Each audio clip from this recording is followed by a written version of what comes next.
I think it's really important for everyone, including the president, to have a relationship with these women, to meet them, to hear their story, to understand where they came from so that they can be sympathetic and want to grant more clemencies and hopefully get more people out of prison who have really done their time and deserve a second chance. So excited and nervous. Totally threw me off on their way. Can you imagine? 2 weeks ago, they were in prison. Now they're with Kim Kardashian at the White House.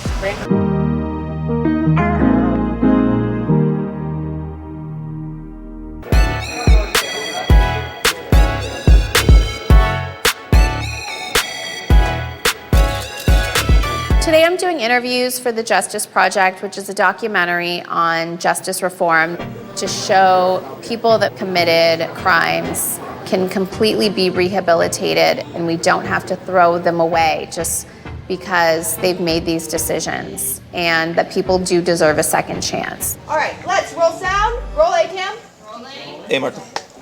And action. So I first want to start. What scares you about the future of criminal justice reform? I have kids. I'm raising 2 black sons that, if you look at the statistics of who ends up behind bars, it scares me to know that the system is so broken and so unfair. And so anything that I can do to try to have a better life for them is like why I love doing what I'm doing. Mm-hmm. How much has your life changed since hearing about Alice Johnson? I think I've learned so much about our justice system through working with Alice. She taught me, and the system and the journey has taught me so much. Alice Johnson is someone that is so dear to me. She was serving a life sentence for a first-time nonviolent drug offense, and we got the president to commute her sentence and got her out of prison. I saw her case and I felt like it was just simply so unfair. And so I wanted to continue making people aware of her situation and her circumstances and helping other people that were in her shoes.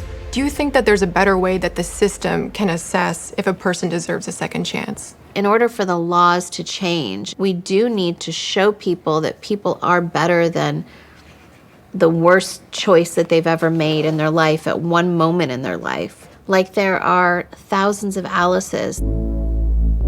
Thank you, Kim, so much for speaking with us. Of course. Cut camera, please. Thank you. Thanks, everyone. Thank you so much. Of course.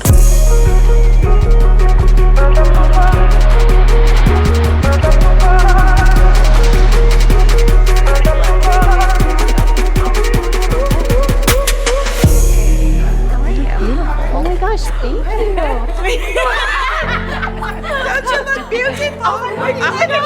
I'm sitting up here looking at your tweets right now. They're so wonderful. Judith. Today, I'm going to the White House with 3 women, Alice Johnson, and I helped pardon. I am meeting with these 3 women for the first time, which is amazing. There's definitely talk of the coronavirus circulating, but we felt completely comfortable traveling. Even though the virus is so unknown, I'm not gonna ruin it for them. So my 2 attorneys who sponsor me for law school are coming with me to the White House so we can introduce these women to the president. What did you eat first? Mom's cooking. Oh, the best. A banana split. Nice. Those are first. I think it's really important in order for big policy to be changed to really put a face with a name or a face with an issue, a face with the crime, to have people understand that these women could be a family member. These women could be your neighbor. These women are just like you and I. Kim has been advocating for all 3 of you like crazy. But Miss Alice and some others was also. the one that really helped find you guys, and you know, I know it was really important to her. So I love these ladies. We all were in the pit together. yes. We all. Crystal got a 20-year sentence for the intent and conspiracy to distribute marijuana, and she served 12 years. And Judith got a 35-year sentence for conspiracy and intent to commit Medicare fraud. She spent 9 years in. Denise was sentenced to 35 years for a non-violent drug conspiracy because her boyfriend was using her house to sell drugs in. Let's bring them home. Let's bring these mamas and daughters home. Yeah. So I'm so glad you guys were able to make it out here. And I think it's important for the president to see your faces and seeing, it just opened up a whole other thing. Okay, we gotta go.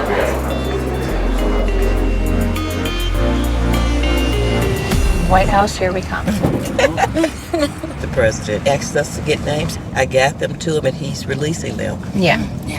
So now you got more names for him. Now I have to more release names, more and I've people. got incredible people. I think that the goal today is just for him to spend time with these women, see their faces.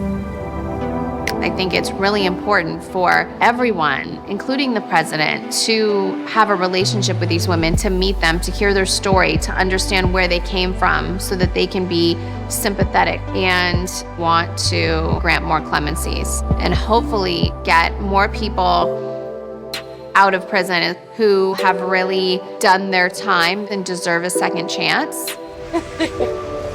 So excited and nervous. Totally threw me off on their way. Can you imagine? 2 weeks ago, they were in prison. Now they're with Kim Kardashian at the White House. They're so happy to see us. I think it was super important for us.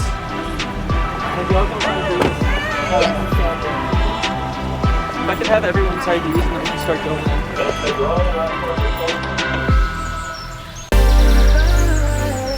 Everyone say hi. Hi.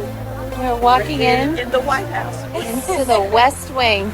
Clemency for clemency recipients, hoping to bring more out. Yes. I'm just so proud to be here today. When I saw that President Trump commuted 6 people, I was so happy. And I called Jared immediately and said, this is so amazing, but these women need a moment. And I really felt like everyone would benefit from them coming here to the White House. Kim Kardashian, you are a warrior. I'm a very blessed woman to be included in this conversation, but to be included in this process to bring as many home, not only bring them home, but to change how society looks at returning citizens. My name is Judith Negron, and it was a first-time white-collar offense. I received a very hefty sentence. I can't express in words what you've done for me. You've given me a second chance. You've given me a life, one that I didn't really expect I was going to have. My name is Tanya Hall, and I was originally sentenced to 35 years for a first-time drug offense. I just want to say thank you. I'm a crier, sorry.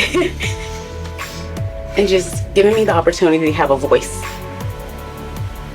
My name is Crystal Munoz, and I just speak a blessing over each of you guys individually for the role that you guys played in my life, and know that our family is reunited, and that is like the hugest blessing I've ever been blessed with in my whole life. We have more files. Our meeting went amazing. I do think it's important to continue to have this topic brought up at the White House because it's really instrumental in making a difference. I think it'll hopefully open up all the lawmakers' hearts. And I think we were really successful in getting our message across, and we are going to be looking into some new clemencies. Do you want a picture here where the world leaders stand with? Yes. Yep, there we go. That is beautiful. You look very, very scholarly. What was you guys' impressions of the president? Was he like what you expected him to be? Or? It's like putting a face with all the tweets. How did you guys think that went? I think it went really good. It was overwhelming at first.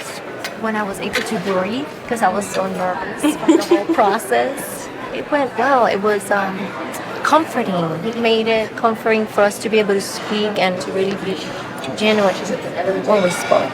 They told their stories beautifully. It's the stories is what changes things. That's when people connect with it. Yeah. I think that thing you guys talked about that Ivanka seemed really moved by was how you don't want to go to sleep. Yes. It feels like this is a dream come true and we don't want to wake up from this dream. You know, at least in my personal experience, I don't want to wake up to those white brick walls. I'm so proud of these women for sharing their stories and making themselves vulnerable and opening up. It was teary at times. You know, they have been through a lot, and I think they're just really grateful to be out. Our clemencies have given women and men so much hope. Yeah, that's right. When that hope is gone, that's when it's a terrible time in prison. But they just saw these 3 women come out, and then they see people advocating for them, like what you do, and that gives them a lot of hope. Every time we go and sit in front of the president and explain how the pardon process has changed so many people's lives, it definitely opens up more doors for policy to be changed and clemencies to happen. So I do think it's important to continue the fight so that other people get a second chance, like these women. Just the fact that you can shower without having to wear shoes. Oh. Have you took a bath yet? Like literally just No, sat and soaked in the tub? I was so wrinkled coming out of the tub. Bubbles were all in my head. I loved it. Love you. Love you. I am a KUWTK.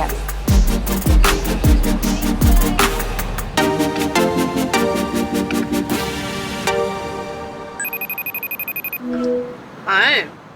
Hi, how'd it go? So good. Really good. Really? Yeah. That's awesome. Any news on coronavirus?